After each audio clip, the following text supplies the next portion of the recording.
Good morning po sa inyong lahat mga kabayan. Ito naman pag-usapan natin, ito hong tanim babae no, na ginawa ni na Lito de Guzman, walang iya. Balak pong gawing Vong Navarro 2.0 etong si ES Ralph Recto, no? At ayon nga po sa mga balita, ayon po doon sa babae na kumanta, ang salarin daw ho ay ang nasa likod dito, no, ang financier walang ya ay wala hong iba kung hindi po ang magiting na congressman ng Batangas, si Solar Boy. Manjing para si Congressman Papatawag Yandor nila. Libiste at yung pag nagkaroon na kami ng identity doon sa mga abogado, ipapatawag namin. Ipatawag na sila baka sa Miyerkules o sa Webes. Ipapasubpina ng National Bureau of Investigation o NBI si Batangas 1st District Representative Leandro Libiste at dating Congressman Jing Paras kaugnay ng natuklasan nilang plano umanong paninira kay Executive Secretary Ralph Recto. Kasunod yan ang pahayag sa kanila ni alias Jen, isa sa 5 babaeng inabutan ng NBI raiding team sa operasyon kontra human trafficking sa isang hotel sa Manila Martes ng gabi. Ang magpupondo doon sa gastos dahil malaking amount yung ibibigay ay si Congressman Yandor Libiste. Patay ka ngayon, Lebiste. So 5 milyon ang budget para doon po sa operasyon na yan. Oh. So syempre, ang tanong, magkano mapupunta sa mga above? Kasi yung kanilang manager, yung kanilang bukod sa manager, yung kanilang bugaw o pakaparehong tao lang din yon, usually kalahati po ang kinikita ng mga yan. 'Di ba? Langya. Well, doon naman po sa mga babae kasi hindi ho sila maaaring kasuhan. Kasi sila po itinuturing ng batas bilang mga biktima. Ang pinaka-the best nilang magawa ay makipagtulungan. Yan. At yun na nga ho, merong isang kumanta. Yun, yung total, para gawin yun. So, yun yung balak nilang gawin. Sabi ni Matibag, may mga hawak silang ebidensya, kabilang ang cellphone ng umano'y bugaw na kausap raw ni Paras. Patay kayo ngayon, di ba? Hindi maitatanggi yan eh. Mga kapatid, yun ang mali nila. Alam nyo ba, meron silang ginagawa dyan, nagdi-delete sila ng mga messages. Ang hindi po nila nare-realize, lahat ng mga text messages, lahat po yan, ay meron pong automatic real-time yan na kopya na nakukuha ng NTC, National Telecommunications Commission. Sila ho, kapag yung deleted na yan, pwede yung pumunta sa kanila, magre-request ganitong petsa, mula sa ganitong telepono at ang kausap ay ganitong telepono. So makukuha ngayon doon lahat ng mga messages, pati yung mga deleted messages. Ito hong si Jing Paras, nag-delete. Nakita na namin yung Viber exchange message nila ni Conjing Paras, pinakita sa amin. Na-save na, na-screenshot, na-picturean.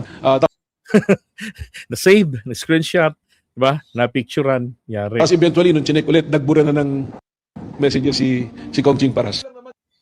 Alam niyo ho, that's obstruction of justice. Dagdag kaso yan laban kay Jing Paras. Diba?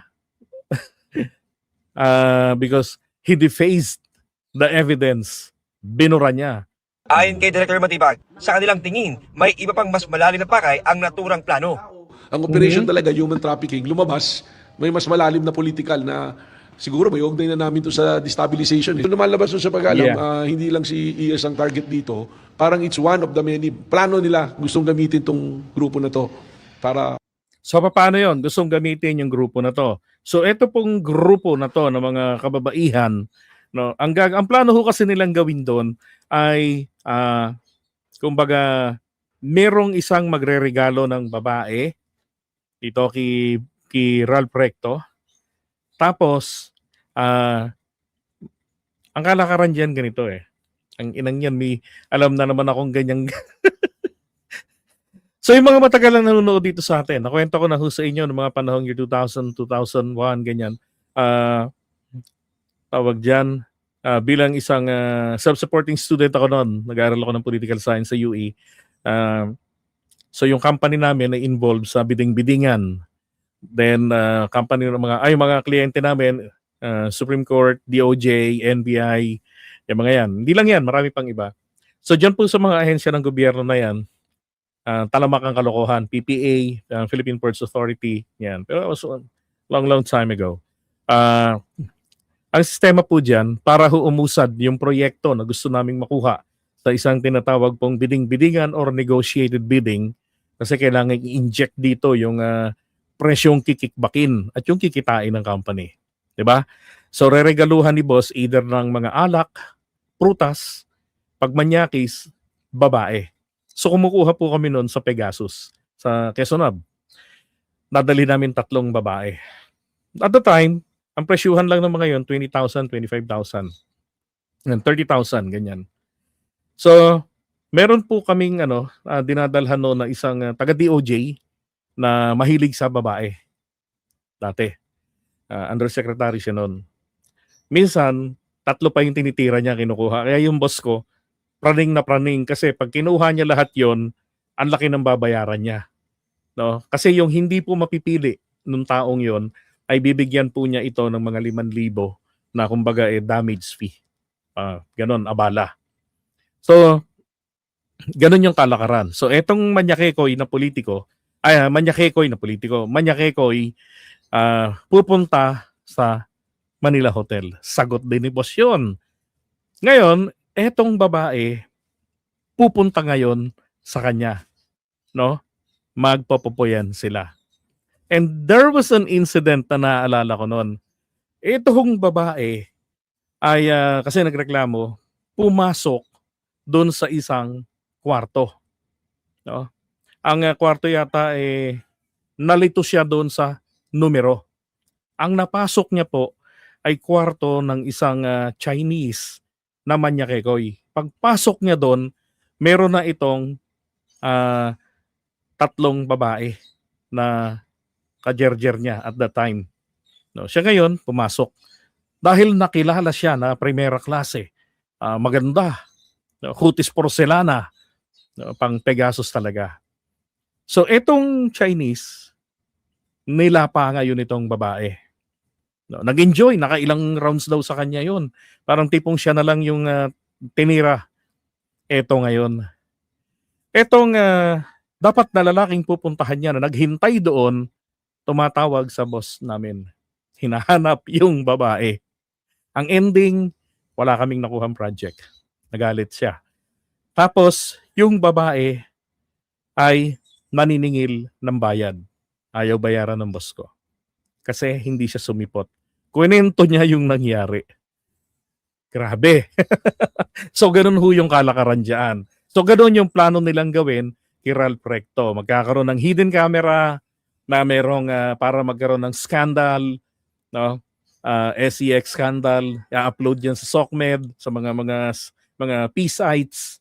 Ganun ang gagawin nila kay Ralph Recto, papahiyain nila. Kasi ho, bakit po ganun? Na actual na talaga, makatotohanan na siya na yung actor.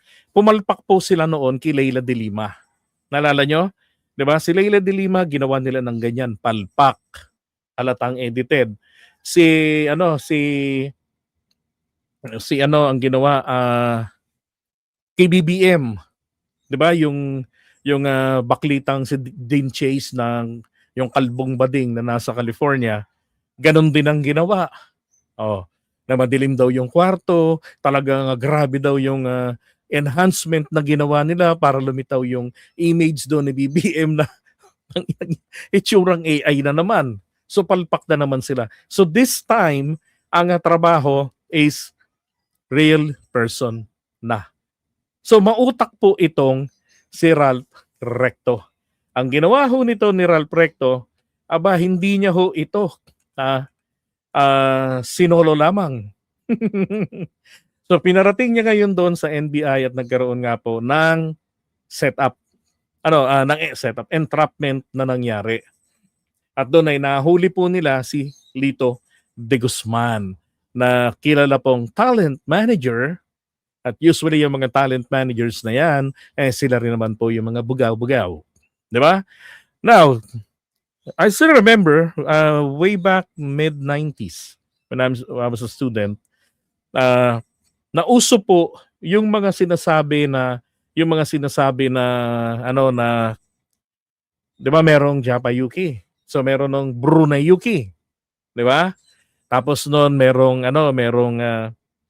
mga kabataang artistang babae, no, na dinadala sa mga politiko. Naalala niyo 'yon? No.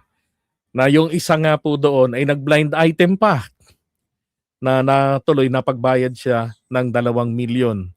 No, kasi ang sinabi niya, etong si ganitong artista ay dinala niya sa isang senador na may initial na EA, na mayroong farm sa gitna ng mayroong kubong air condition sa gitna ng palayan.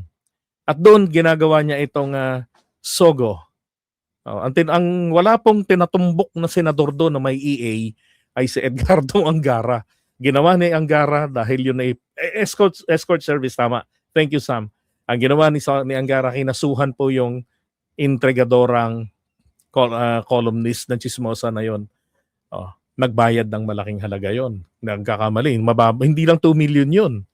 Pinagbayad siya ron. So ganyan po yung mga galawan. Kaya naniniwala ko nung first time na narinig ko to, sabi ko, shit, ibobong Navarro nila etong si Ralph Recto. At hindi lang po yun, ha. Plano po nilang gawin pati yan sa iba pang mga tauhan ni PBBM. Bakit? Palpak po sila doon sa 18 bodyguards. 'Di ba? Palpak sila doon. So, ngayon, napipinturin ho kasing lumabas yung bank records, yung sa impeachment ni Sara, yung tax records ni Sara. So kumbaga, ito ho yung magsisilbi sana na smoke screen. Kasi ang mga Pilipino, mas iintindihin ang balitang mayroong medyong tipong kahalayan. At ito ho ay kanilang pagpipiestahan, aabangan at ida-download at panonoorin mula ho sa mga P-sites na yan. Diba? So hindi po malalaman ng taong bayan o ng karamihan ang mga mailalabas sa impeachment court. So mukhang gano'n ang another purpose nila, no? Maprotektahan si Sara. At the same time ay madurog ni Lepiste si Ralph Recto sa amin sa Batangas. Alang hiya ka, Utoy. Magano ng character assassination eh. Sa eksklusibong panayam ng GMA News kay alias Jen, hindi niya tunay na pangalan, kinausap siya ng kanyang manager noong July 15 at sinabing meron daw silang imimit ng mga tao sa QC. Pero bago sila humarap, nagkaroon daw muna sila ng briefing kasama ang 4 pang babae sa loob ng sasakyan ng kanilang manager. Sabi niya, kailangan namin magawa ng kwento dun sa tao. And sabi niya, much better exage the story kasi the more na convincing ang ano, Much better daw po i-exaggerate yung story. Okay? 500,000 ang bayad. 500 grand. Idinitalya ni alias Jen ang mapanirang script na pinapagawa raw sa kanila laban sa tinawag niyang senator. Nakalauna ay tinukoy niya bilang ang dating senador at ngayong Executive Secretary Ralph Recto. Sabi niya, well, ang kailangan nilang sabihin is winawalk nila kayo, binubuk ka ni senator, tapos magsisex kayo. Malabo yan na isa kang senador, isa kang high profile na opisyal ng gobyerno, ikaw magbubok ng mga walkers. Malabo Tapos yan. magtitake kayo ng drugs which is cocaine. Doon pa lang, Such the story, make it realistic kasi 500,000. Umano'y kausap ng manager niya para gumawa ng kwento, si Batangas 1st District Representative Leandro Leviste. Kausap niya daw is si Leviste. Sino Leviste? Congressman. Patay. Congressman Leviste. Wala akong ibang Congressman Leviste ngayon. At kaaway nito, may masamang tinapay. Kay Ralph Recto. Ito ho si Congressman, di ba? Leandro Lepiste. Piste talaga. Tapos ang sisiraan daw namin is si Ralph Recto. Ayon kay alias Jen, may kinalaman sa darating na local election. Tama ka naman diyan, Inspiration 2072. Sabi niya ay grabe si Utoy. Aral na aral sa pinuno niya. niya absorb much as apprentice. Sabi kasi noon apprentice daw siya ni Digong Ang gagawing paninira kay Recto. Si Recto at Leviste ay kapwa taga Batangas. Pumunta raw sila sa isang restaurant kung saan naghihintay ang tatlong lalaki. Kasama daw ang isang ipinakilalang Congressman Paras. Pumunta na kami dun sa event, kinita na po namin si Yari ka, Paras. Congressman Paras. Chinito, may timbo po, pero mukha na siya matanda.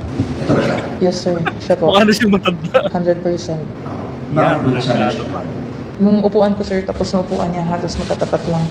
Kinilala niya ang tinutukoy daw niyang bilang si dating kongresistang Jing Paras. Tinuturuan daw sila kung anong sasabihin sa kanilang gagawing statement. Nagsasuggest siya na dapat, what if kaya ganito yung sabihin? Lagi niyang inaano yung about sa pera. Na siguro pwede natin gawin is, para magamit natin sa kanya is, yun, ginagamit niya yung pera ng bayan. Diba? Kaya nga may ganyan kasi sabihin naman nila katulad din ng kanilang amo. Dawit na naman si PBBM. Animal talaga, di ba? Ito naman ang issue sa kanya. Ang magiging kwento po ay ipinampopokpok ni Ralph Recto ang pera ng bayan. Ang magiging karugtong pong kwento nito, ang sequel, pera ng PhilHealth, pinampokpok ni Recto. Di ba? Parang gano'n, tapos addict pa. Sabi niya na pumanig daw kami sa maayos na tao, which is si Libis. Tulungan daw namin si Libis, tapos the same time yung taong bayan. Na ano din ako, di ba sir, kailangan niyo lang naman is yung statement namin, gano'n. Doon ko na nalaman sir na hindi pala, kakailanganin nila kami kasi may balak silang padalhin sa sa piskal. Paramdam ko nakuhanan kami ng video. Yun yung worried ko. Nagkaroon ng second meeting nitong July 26 pero di na raw nagpakita si alias Jen matapos magbago ang kanyang isip. Yung video yun ay puro kasinungalingan, hindi po yung tunay. Opo. Sa pahayag sa media, sinabi ni Leviste na hindi niya kailanman nakausap ang mga sinasabi ng impormante ng NBI. Madali lang naman sabihin yan eh. Mas mabuti raw si Recto ang tanungin kung kilala niya ang mga ito. Sa isang Facebook post, sinabi niyang ilang buwan na niyang hindi binabanggit ang pangalan ng isang Batman. May nagpayo raw kasi sa kanya na hindi nito kailangan siraan dahil sira naman na anya ito. Pero sabi niya, huwag sanang masamain na may nagpapadala kay Leviste ng mga impormasyon tungkol sa kanya. Gago talaga, no? Tsaka ito pa ha, prior to that, ito yung kanyang post dati na nabanggit nga rin ng babae sa kanyang statement. Yan, May 17, 'di ba sabi niya, ilang buwan ko nang hindi binabanggit ang itong si Vatman, si Ralph Recto, yung tinatawag niyang Vatman. Sabi niya noong May 17, bakit madalas, ito yung insinuation niya si Ralph Recto nakikita sa Rockwell sa gabi.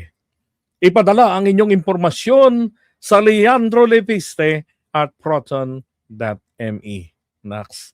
Ang tanong, may nagpadala ba? 'Di ba? Bakit hindi mo ilabas? Baka AI na naman 'yan. Ang dali pa namang makilala kapag ka AI. Ay, nako. Buking na buking.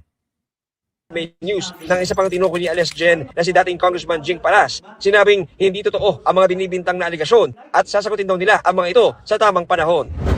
Malapit na kasi next week, Lunes, papatawag na sila ng NBI. Sa isang pahayag, sinabi ni dating senador at ngayon ay Executive Secretary Ralph Recto ng NBI na ang bahala mag-imbestiga sa naturang mga aligasyon.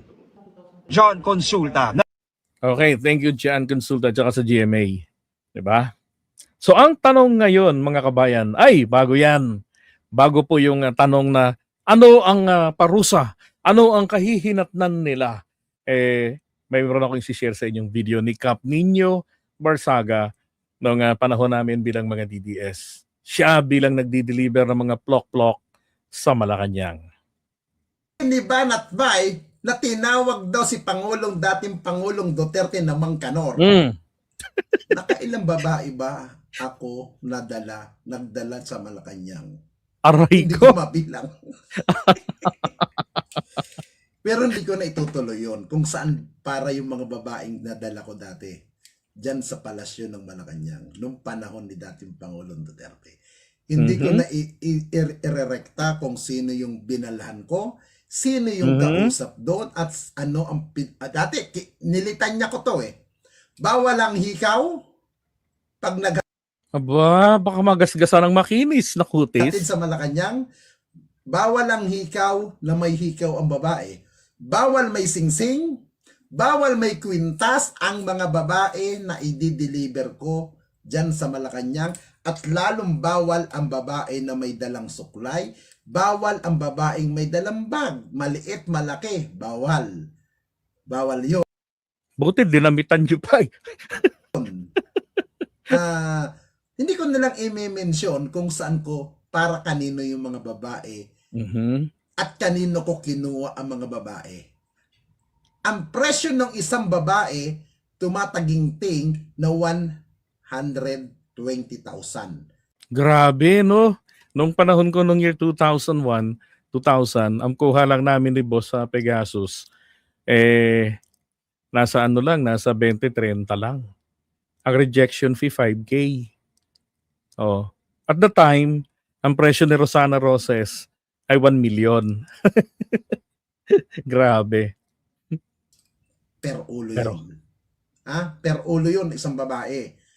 Isang kilalang socialite lang ang kukunan ko ng babae. At alam na nung socialite, pag para sa Malacanang, alam na ang protocol kung ano ang mga dapat nawala sa katawan. Nako, sino kayang socialite sa Malacanang? Alam niya ni Byron. Tuloy. Oh, banat pa. Parehas kayo! Stupid are you? Parehas kayong estupido tangat Tapos gago. paniwalain niya kayo, nagalit siya kay Marcos? Because makabayan siya? Parehas lang kayong bugok. So, alam nyo na ho. Yung galawang ganito. Oh. And at this time, sa ibang tao, ay nako, pareho pa kami ninyo na may alam sa ganyang galawan. Kaya lang mas masaya yung aking isang kwento na sa katangahan ng babae napunta sa manyak na Chinese. Siya tuloy ang ginahasa. Hindi na siya nabayaran. Hindi siya talaga binayaran ni boss. Dahil wala kami nakuhang proyekto sa kanyang katangahan. Ay nako. So ngayon, puntahan po natin, ano ho ang parusa na kanilang posibleng kaharapin? Ito ho mga kabayan, ang tumataginting po base rito sa amended version ng pinalawig na batas laban sa pambubugaw. Yan ang RA 10364. Sabi rito Section 4-A, attempted trafficking in persons, mga kababayan. Ito ho yung provision para sa hindi po consummated, para po sa mga nagtangka. Okay? So, ang sabi din attempted trafficking in persons where there are acts to initiate the commission of a trafficking offense but the offender failed to or did not execute all the elements of the crime by accident or by reason of some cause other than voluntary desistance. Such overt acts shall be deemed as an attempt to commit an act of trafficking in persons. As such, an attempt to commit any of the offenses enumerated in Section 4. Yon. So, at this point, wala naman pong minor. Mas matindi po kasi kung minor, death penalty o reclusion perpetua ang kakaharaping parusa. Lalo na ho dito kapag involved pa sa gobyerno, taong gobyerno pa ang gumawang ng kalokohan. Now, ito po yung parusa. Penalties and sanctions. Para huro sa Section 4-A, sabi rito, shall suffer. Pagdudusahin sa parusa, may pagkakabilanggo, patitikimin ng 15 anyos. At multa na hindi daw po bababa sa kalahating milyon. Barya lang yan, Kikong. Pero hindi naman daw po lalagpas ng 1 milyon. Okay na yon. Ang mahalaga ay makatikim ng 15 anyos. Kawawa to si Lebiste pag nakakulong. Ang kinis nito, ang puti. 'Di ba? Nako, dalawa lang ho ang katapat ng tumbong yan. Safeguard para walang germs o kaya used cooking oil. Hindi ko po maintindihan din, ma'am. Yan po rin talaga ang puzzle sa akin. Ano ang ikinagagalit niya kay Ralph Recto? Yan. O baka naman kasi dahil nga po siya ay may sobrang pagka-genius, alam niyo minsan, yung mga genius, may mga desisyon silang nagagawa sa buhay na akala po nila maganda, makabubuti sa kanila, pero yun pa yung nagpapahamak sa kanila. Parang yung dating presidente ata yun, ng Fox News ba yun, o ABC sa US, umere siya live, nagbalita, siya pa yung nagbalita, nakawala ho siyang salawal. Wala, nakalabas po talaga yung kanyang puting talong. Ang resulta, sinipa po siya ng korporasyon. Pero yung kanyang IQ ay napakataas. Oo. Maraming mga ganyang klase ng mga tao na yung mga sobra ang mga talino, taas ng IQ, pero pagdating naman nung lumitaw ang kabobohan, ay Diyos ko po, terrible naman ang kanilang taingotang ginagawa. Balak daw tumakbo ang governor sa Batangas, si Recto. Tapos etong si Leviste tatakbong governor. Si Leviste tatakbong governor, kakalabanin si Ralph kung tatakbo, 'di ba? Lumaban na lang ng patas, Diyos ko naman. Ang mangyari ngayon, sana kasuhan siya ng makatikim po ng 15 anyos. O matikman din naman siya sa loob ng doon po sa Oblo. 'Di ba? Ito ho yan, no? Accomplish, tsaka yung accessory. So, parusa po nila, pare-pareho lang, 15 anyos. Siya, ang sabi dito kasi, dito sa legal definition, without direct perpetrators cooperate in the execution. Ang problema nga, siya pa yung financier, 'di ba? Successory naman, individuals who have having knowledge of the commission of the crime take part subsequent to its execution. Common acts. Yan. And then, parusa, 'di ba? Parehong-pareho lang. Accomplice, accessory, pareho lang ang parusa. Ang pinaka master po talaga rito ng human trafficking ito hong si Lito de Guzman, yung bugaw. Mas mabigat ang kanyang parusa. Abot ito mga ganyan rin siguro yung kanyang parusa, pero mabigat din yun. Isipin mo makukulong ka ng 15 taon, 'di ba?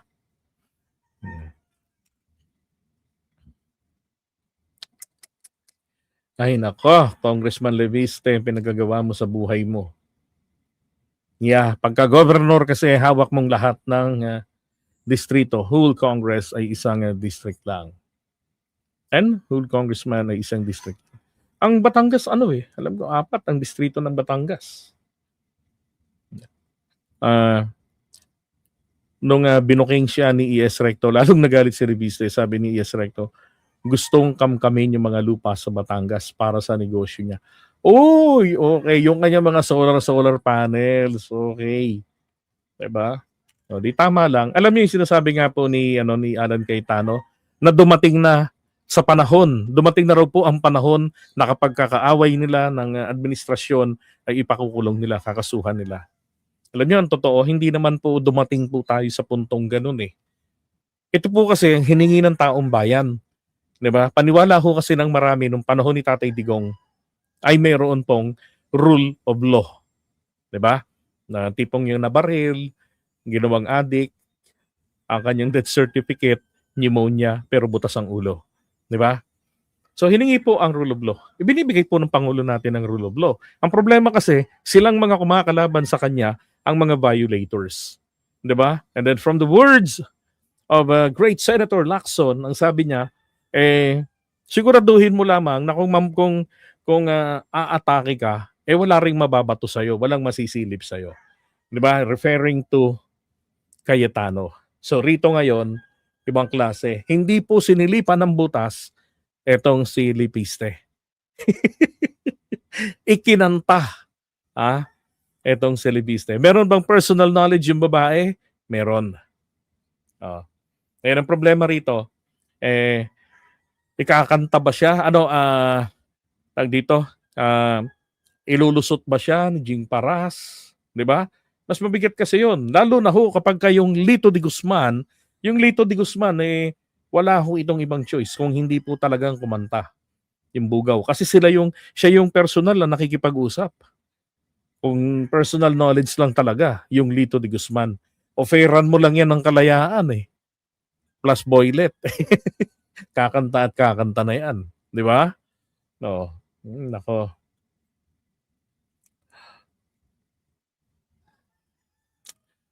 Yung unang kita si Isrecto at Leandro kasama si Loren. Binuking ni Isrecto na minura ni Leandro si Loren. Masyado daw bastos at kulang sa palo ng magulang niya. Totoo yan, naniniwala akong bastos yung animal na yan.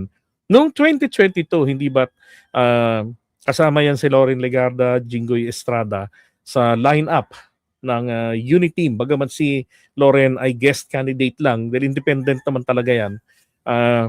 Tinanggap niya na maging guest candidate ng Uniteam. Yan si Loren.